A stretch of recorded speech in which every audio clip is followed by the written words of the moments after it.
ఒక డౌట్ అడిగింది. అదేంటంటే, మేడం నేను అలోవెరా జ్యూస్ తాగొచ్చా ప్రెగ్నెన్సీలో అని. ఇన్ని ఫ్రూట్స్ ఉన్నాయి మనకి, రెగ్యులర్ గా దొరికేవి, సీజనల్ ఫ్రూట్స్ వస్తాయి. ఇవన్నీ మానేసి సడన్ గా special things or rare things ఎందుకు చేయాలనుకుంటారు మీరు? సో అలోవెరా జ్యూస్ అయితే ప్రెగ్నెన్సీలో అవాయిడ్ చేయాలి. ఎందుకంటే దానివల్ల ఎటువంటి ఎఫెక్ట్స్ ఉంటాయో కూడా మనకి సరిగ్గా తెలియదు.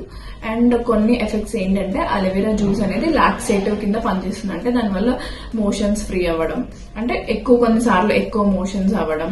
అండ్ కొన్నిసార్లు అలోవెరా జెల్ అనేది గట్ ని ఇరిటేట్ చేయొచ్చు. దానివల్ల లూజ్ స్టూల్స్, డిహైడ్రేషన్. అండ్ ఈ అలోవెరా వల్ల కొన్నిసార్లు ప్రీటర్మ్ గా డెలివరీస్, అంటే యూట్రైన్ కాంట్రాక్షన్స్ ని కాజ్ చేస్తుంది ఇందులో ఉన్న కాంపోనెంట్స్. దానివల్ల ప్రీటర్మ్ డెలివరీ, అబార్షన్స్ కూడా అవ్వచ్చు. సో ప్రెగ్నెంట్ లేడీస్, మీకు రెగ్యులర్ గా దొరికే ఫ్రూట్స్ అండ్ వెజిటబుల్స్ అండ్ మనకి సీజనల్ గా దొరికేవి చాలా ఉన్నాయి కదా, అవన్నీ యూజ్ చేయండి. అంతేగాని వింతవి ప్రెగ్నెన్సీలో ట్రై చేయొద్దు. Thank you.